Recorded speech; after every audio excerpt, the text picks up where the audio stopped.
Hi, and welcome to week 4 of Maya Autodesk Bifrost training.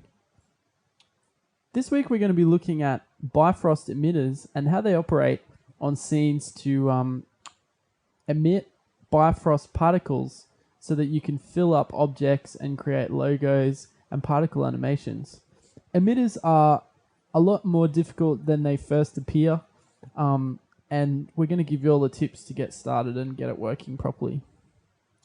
So first of all, if you don't already have Bifrost loaded, just load it into the plugins by clicking on the loaded menu.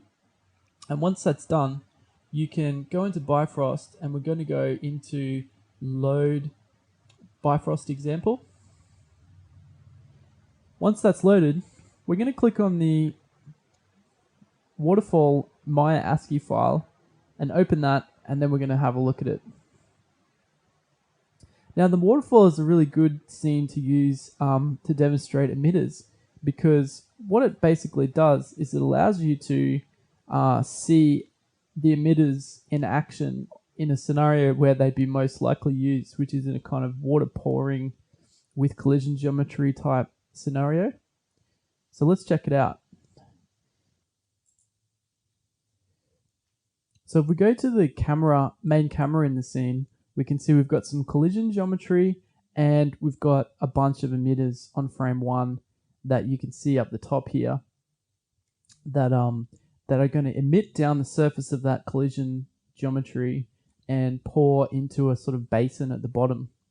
So as you can see here, there's a bunch of rectangular emitter objects which are out of view of the camera, and they are set to be filled at frame 1, but also continuously emit particles off them so that fill up these little basins of water at the top. So the idea is that all the water will form at the top and continuously emit, and then it will flow down the waterfall to the bottom of the scene and just continuously run out of these little troughs that have been modeled into the top here.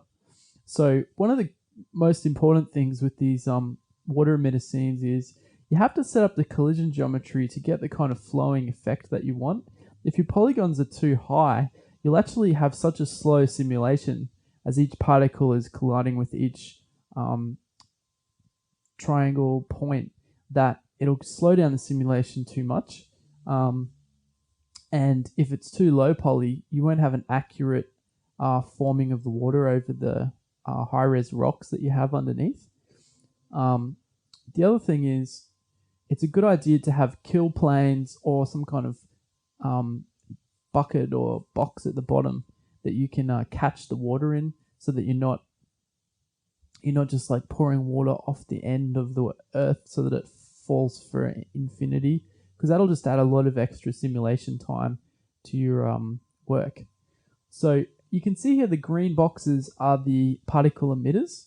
So if we select one and have a closer look at it, it's nothing more complicated than a simple Maya polygon object, but it's got a Bifrost emitter attributes on it. So we can see here Bifrost liquid continuous emission is set to on instead of off. If it's set to off, that's good for like filling up a pond or an ocean for simulation.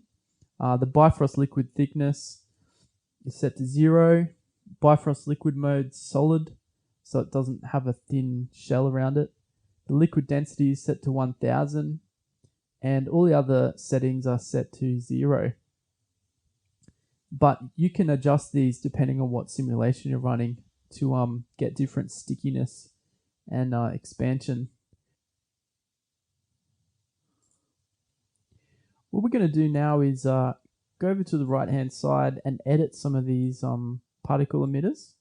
And what I'll show you is basically one of the easiest ways to adjust these emitter objects isn't actually to increase or decrease the settings. It's simply to resize and reposition the emitter object so that you get a better fluid simulation for your scene. So the smaller an emitter is, the less particles it's going to create per frame, and then the less particles are going to pour over the geometry. So what we're going to do is scale in the X and Y axis the emitter objects, which are already set up in this waterfall simulation, being careful not to intersect the emitter geometry inside the actual waterfall so that the particles are being generated inside the collision geometry. And what this will do is it'll create much more liquid volume being emitted out of these shapes per frame, because at the default settings you get a pretty drizzly waterfall. This will create like a really torrential rain waterfall coming off the waterfall. The only thing you have to be careful of is if you make the emitter objects too large and prominent, they'll actually be visible from the camera that you're rendering from as big blocks of noisy liquid geometry. So it's a really good idea to hide your emitters behind objects out of frame, or flatten them, like scale them down in the vertical axis, so you can't actually see the emitter objects from the camera's point of view. All right, next we're going to have a little talk about kill planes. Kill planes aren't quite as exciting as you'd think. They're actually just a plane that destroys the particles of the simulation as soon as they interact with the plane. So what happens is, if you say have a a scene that's a simulation of a waterfall, all the excess particles that bounce off the edges of the waterfall and fly off into the abyss, they actually need to be simulated per frame and then take up stacks of mathematical computational time. So it's a huge nuisance when you have particle simulations that might be like the size of this waterfall, and then thousands of meters downwards, you're still simulating these tiny little particles that are falling into infinite space. So what you really want to be doing is trying to avoid that as much as possible. So you can see here we've got 3 kill planes in this scene, one on the left, one on the right, and one underneath. So I've positioned them to make this turbo-powered waterfall not have to calculate any excess particles that are spraying off the sides or spraying off the bottom. And this particle simulation, we're just going to switch it on now so that we can load it into RAM and preview it. Now, one thing to be careful of is when you are working with these larger, more detailed particle sims, it's a good idea to have a lot of frames of run-up, and also to make sure you're not increasing the detail and particle counts too high so that it doesn't fit into RAM. You can see here we've got enable background processing, maximum RAM usage is set to 12 gigabytes, and the idea is to do your little test renders at low settings so that you can fit them into RAM and just preview what it looks like. So you can see here from this top perspective, the emitters that are set up are not too prominent, meaning that they don't look so fake that you can't render the scene from this view.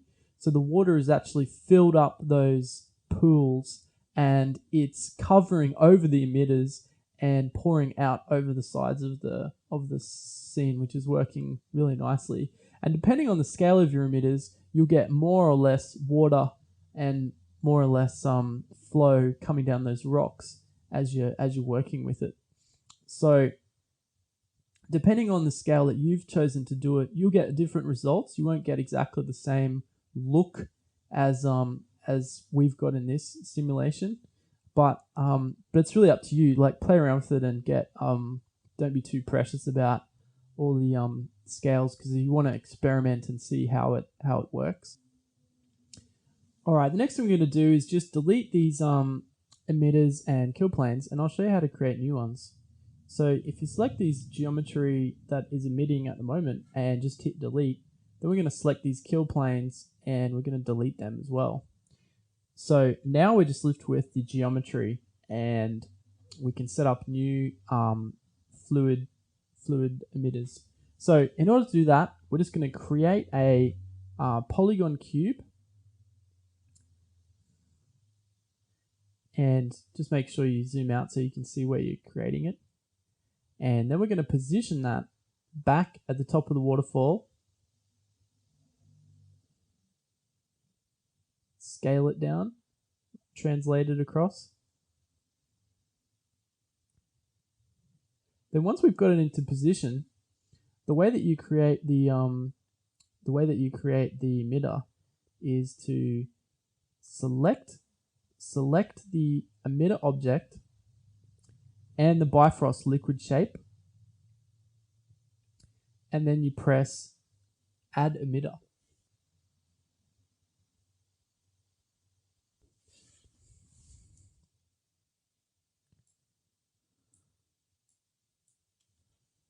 So we can see here that Bifrost liquid enable is on. Bifrost liquid continuous emission is on. That's important. And otherwise, it'll just pour out on the first frame, and those particles will be the only ones that come out. So the next thing we're going to make is a kill plane. So if we drag this up, select our Bifrost liquid, select our plane, and say Add Kill Plane, that should now kill the particles at the position. So I've noticed this kill plane can sometimes be a little bit buggy, but the Bifrost kill plane on the left-hand side in the outliner will be the correct kill plane to translate and rotate and move around. But sometimes it doesn't have the right parenting, so it doesn't work properly. So you can see here the emitter object that I've created from scratch is actually too tall vertically, and it actually will sort of stick out from the top of the tide pool that's being filled up. So you can see that it's important to make the emitter objects the right size, otherwise and position, because even though they might emit a lot of liquid and be really good to create the pouring of the water, you can actually see them so prominently that they look totally ridiculous, and they don't really help you because they're filling up, they're creating visual problems in the scene.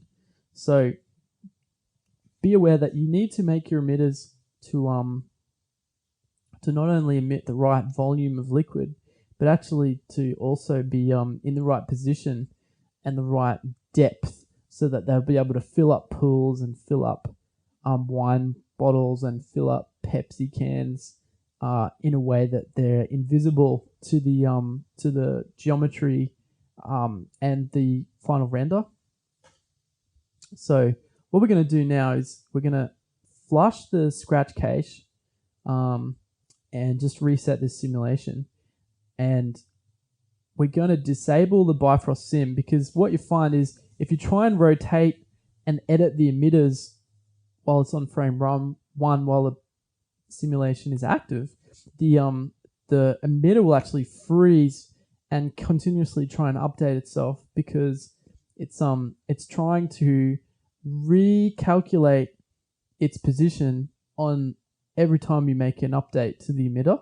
So it's a good idea to go to the Bifrost shape and actually disable the simulation, and then you'll be able to edit your emitters way easier on frame 1.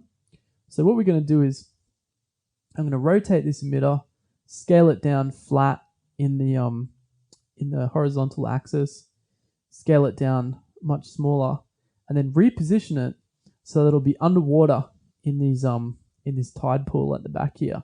So this will emit water continuously bubbling around into this tide pool, and it will actually fill up over the top of itself so that it's not visible from the camera, whether the camera's up high or whether the camera is at the bottom of the waterfall.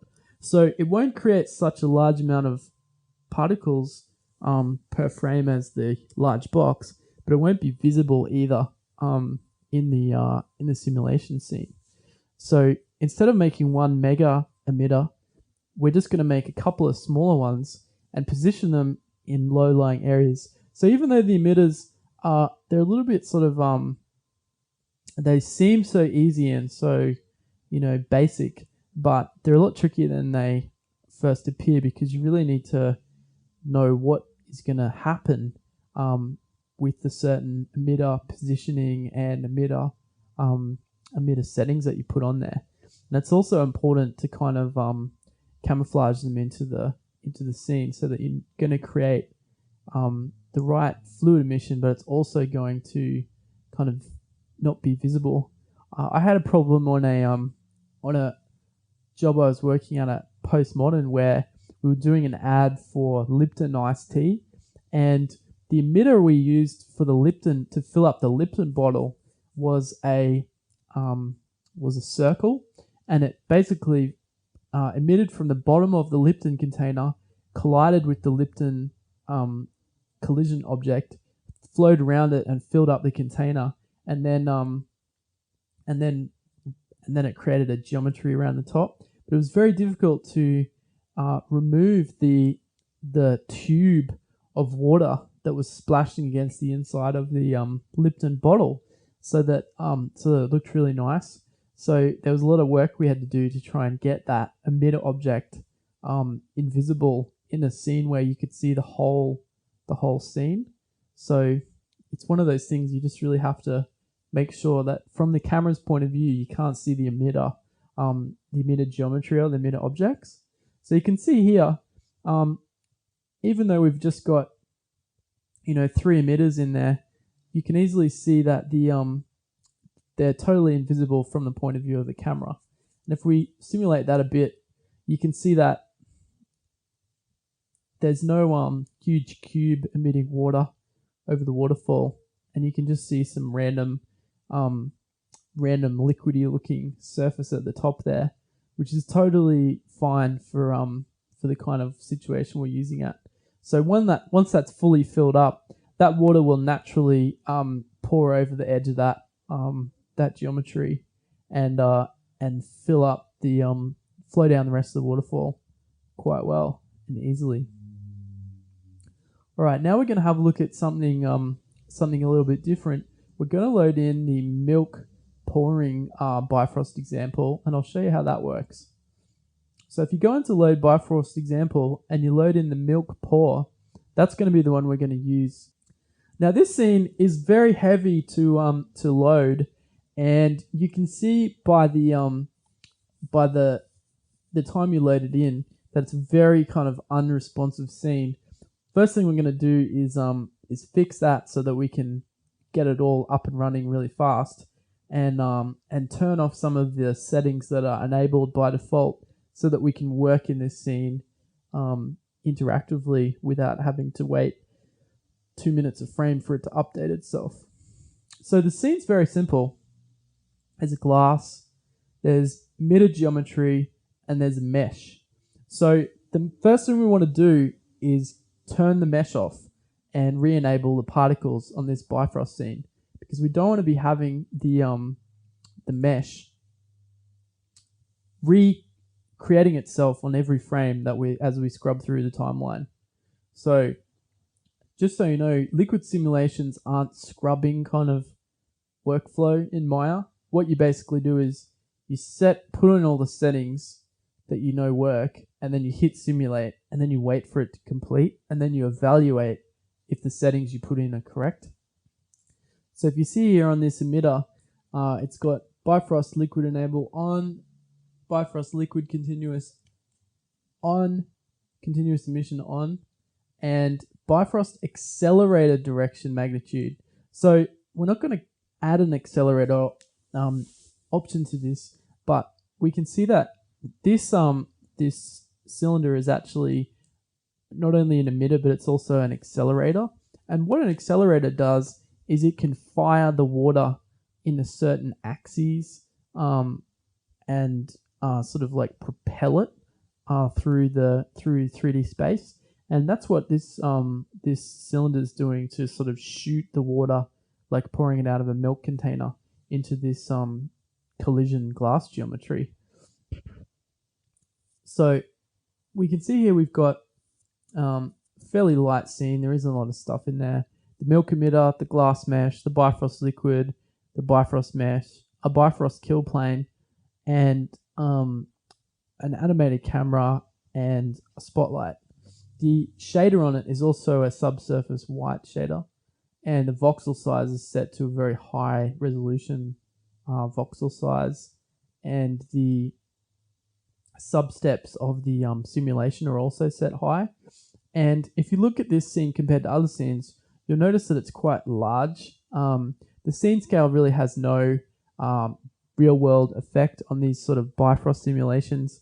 They really just sort of are a law unto themselves in terms of the actual scene size. So if you're doing any small wine, Pepsi, milk TV commercials, it's a good idea to use this demo scene as an example, because a lot of people have difficulties with scale problems with Bifrost because you really need to use the demo scenes as the scale, not the real world units. So you can see here, the simulation pours into the glass, creates a nice flat sheet of particle liquid, and the only thing you can see are these kind of artifacts where it creates these kind of lumps as it pours into the glass. Now, one thing to do to remove these is they're actually caused each frame as the emitter is emitting it per frame. It's actually creating these sort of steps of particle as it comes out. An easy way to get rid of that without having to write any code to noise the emitter is to just emit the liquid into a flow object, like a flow collision object. So what you would make is a small bended polygon shape and put it actually in front of the emitter object and flow the particles through and across that collision object and then into the glass after that. And that will blend the particles together really nicely, and you won't have to worry about this stepping effect that happens. You also need to be cautious that it doesn't flatten out the liquid, as the geometry will have a big effect on the way the liquid looks. So this is the two different display things we have. We've got voxels, and that shows us the voxels that are being generated by that sim, and the particles. So that's showing us the high particle count. And the max particle display count is where you can decrease or increase your viewpoint 2.0 particle amounts. It's good to set that as high as you can with interactivity kept up, because viewpoint 2.0 is really awesome in the fact that it allows you to load so many billions of particles into the screen at once, which was never possible in Maya before. So we've got the Bifrost meshing. We're just going to turn that on and wait a few minutes for that to work, and we might pause the video and then replay it so that you can see that finished. But the meshing is basically the software creating triangulated geometry around that particle voxel simulation, and that's what you actually render when you render it. The only thing is, with these kinds of dense geometry scenes, it's a good idea to actually mesh these scenes at render time rather than meshing them in Maya. So even though we've meshed this in Maya, you can see that this is a really high polygon smoothed shape with millions of polys in there. And it's really taking up a lot of memory and a lot of system resources. So rather than having this loaded into the graphic user interface of your 3D software, you can easily just submit the particles or the voxels to render directly in Mental Ray, RenderMan, or Arnold, or whatever renderer that you're using on the project that you're working on. It's very important to note that the motion blur and the other lighting effects of these liquid simulations are very important, much more important than the actual smooth perfection of the rendered liquid geometry. Because if you have a big splash that you can beautifully render as a still, doesn't make much sense in an action movie where you've got a lot of motion blur and a lot of movement. The motion blur is actually a lot more important than the smoothness of the liquid surface.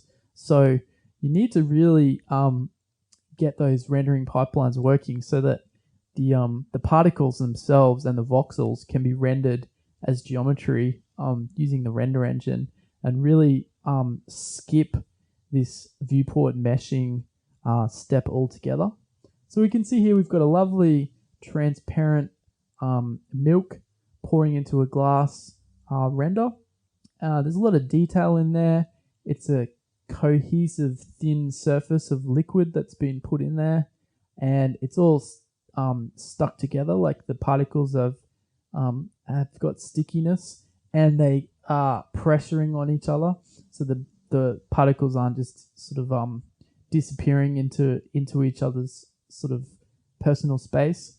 They're pressing up against each other like real atoms would in a liquid material. So we're pretty happy with that, and all you would need to do for a TV commercial where you're filling up a wine glass or doing stuff like that is, rather than trying to push and pull the liquid around, you just create an invisible collision object of an eagle or a logo or something, and you just flow the liquid through that invisible collision object, which is what we're going to do now with our Nike logo. So if you go to open, I've got the Nike logo here. It's Nike version 01. There should be a version 02 there too that I've set up for you guys that has some better kill planes set up.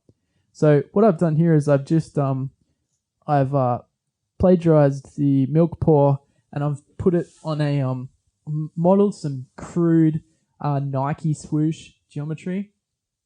Now the client's obviously going to be fanatical about the exactness of their logo, but that's not what we're dealing with here. We're just going to be having a play around with the scene so that we can do a more real world scenario. If you were pouring milk into a glass, you'd probably just shoot that for real. But what you wouldn't be able to shoot for real is something like a Nike logo that's 10 meters wide being filled up with with Gatorade sort of colored liquid or some cool metallic fluid. And that's probably more the kind of stuff you're going to be using Bifrost for with emitters. So even with something as simple as filling up a Nike logo, it's a lot more difficult than you would first think, because what basically happens is the scale, size, emission rate, position, and kill planes and collision objects and all that sort of stuff that you have in the scene will actually drastically affect the animation of the filling up of the logo.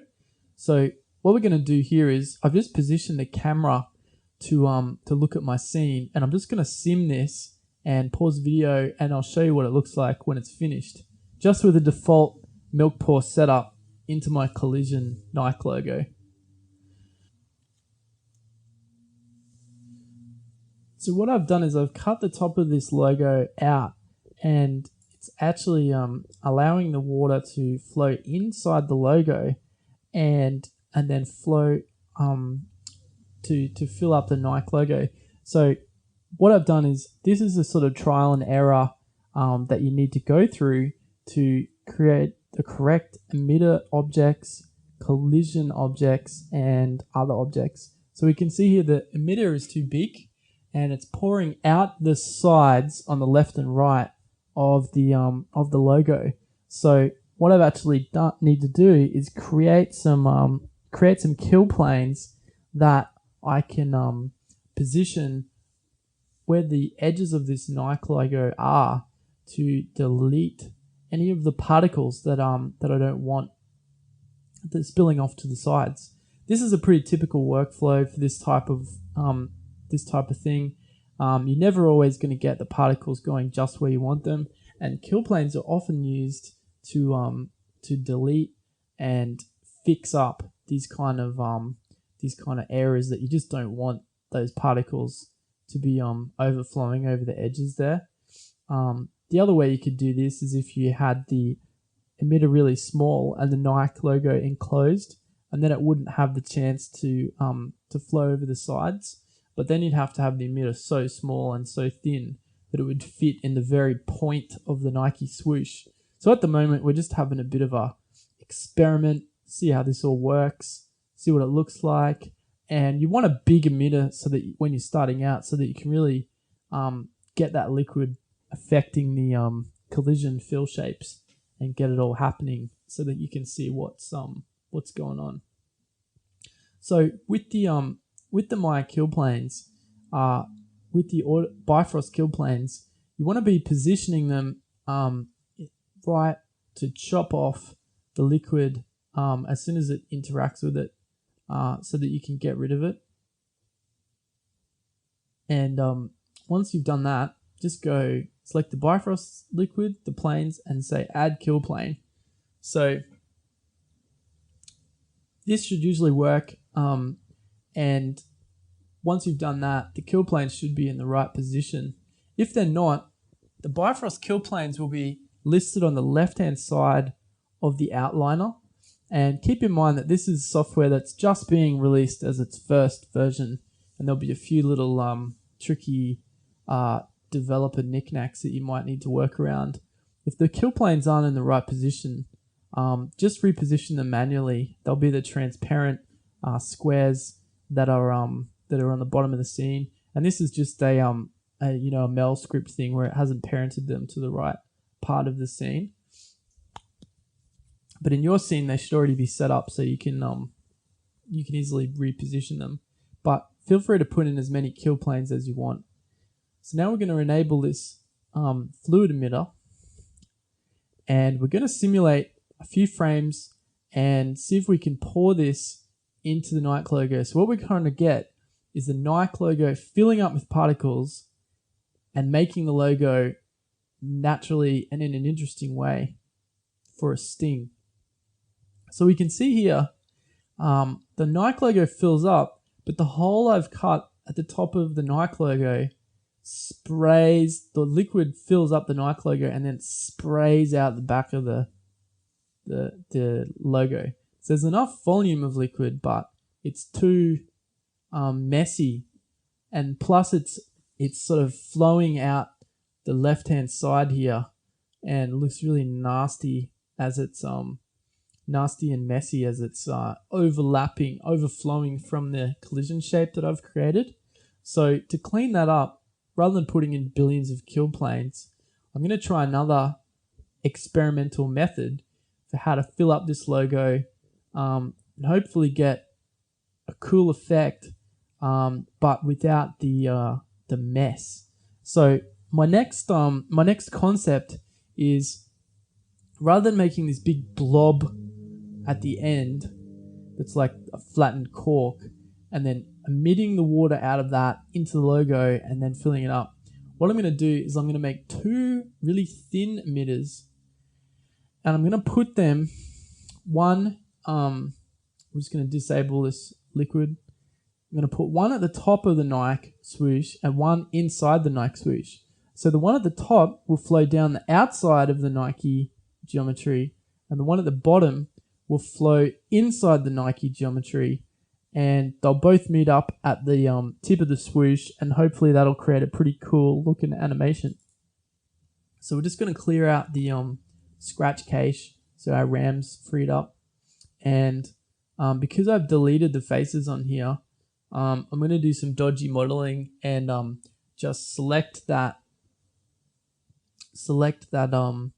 edge and just pull it up so that it's covering over this this rest of this part of the Nike. I shouldn't have deleted that. I should have actually saved another version that had the geometry in there, because I didn't anticipate that this would actually break. But thankfully, because you're using this just as a collision object, you don't have to be super particular about your modeling, because all this is being used for is just to impact water with water particles. So you can move these collision objects around and manipulate them to create holes or fill in holes as much as you like without too many ramifications, because this will really be invisible in the final render or animation.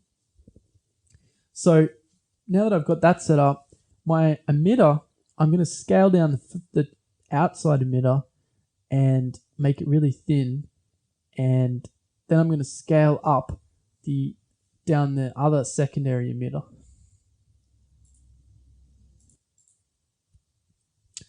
Okay, so I've got my two scaled down emitters for the Nike swoosh. So I'm going to try and position them as close to that geometry as I can, and I'm just going to see how it looks, because I really don't know what this effect is going to do, and I'm curious to see how these two emitters will interact with each other and sort of flow down the shape. So one of the problems with making really small emitters is you often don't have the capacity to generate enough liquid to fill up complex or large shapes. So it's sort of like a trade-off. If you have a really big emitter, it easily fills up the shape, the waterfall, the wine glass, or whatever, but it's really highly visible. If you have a really small emitter, it can do a beautiful job of filling up shapes and being invisible, but it doesn't have the volume of particles that a large emitter has. So you can get these sort of very thin, piddly liquid simulations happening that don't really have as much speed and impact as the larger emitters do. So we're just going to RAM simulate this, scratch cache it, and check out how it works. Have a look at what outcome we get. So one thing we might do is we'll get these emitters and we'll reposition them so that they're more on top of each other, because I can see straight away that these emitters are gonna look weird if they're not almost aligned perfectly on top of each other, because you need the point of the Nike swoosh to kind of like spray out and then connect at the other end. Otherwise the animation will look really stupid. So I imagine that you would use a shader that's like bright orange, bright green, or white on a black background, or black on a white background, and you'd have this simulation set super massive, so it looks really, really cool. But that's definitely something you couldn't film, is like a huge invisible Nike sign that fills up with water, because you can't have glass that's invisible to the camera. So I've just paused the video and simulated 60 frames, and you can see here that the water does flow down the Nike logo and looks pretty interesting. But as I said before, the problem with the first problem we can see is the first emitter that's on the top, its animation of its flow doesn't line up with the emitter on the bottom, because the emitter on the bottom has to travel further, going down the bottom of the Nike swoosh and then finishing at the top. The second problem is that the speed of the filling is too slow. So if I adjust the Bifrost direction magnitude and increase that on this emitter, I'm trying to spray that water out a little bit faster, but that's probably not going to help us much either. And even increasing liquid density or increasing the amount of particles per second, it may not help us as much as we are hoping for. But we can see that it gives us an interesting effect, and it looks pretty interesting. But the animation of the water on the top, it doesn't hold into the shape of the Nike logo. It kind of just like peels off into a wave shape and then just collapses on itself. So what we're going to do now is I'm going to just go with the one that's on the inside and see if I can increase its particle volume so that it's compressing into the collision shape, because if you put emitters on the outside of the Nike logo, we've seen from this test that the water just simply flows over it, but then it sort of falls off or it splashes down into a wave and things like that. Whereas what we're really wanting to do is to reveal the Nike logo using water in a dramatic way that looks interesting for a little show, like a TV commercial finish or start.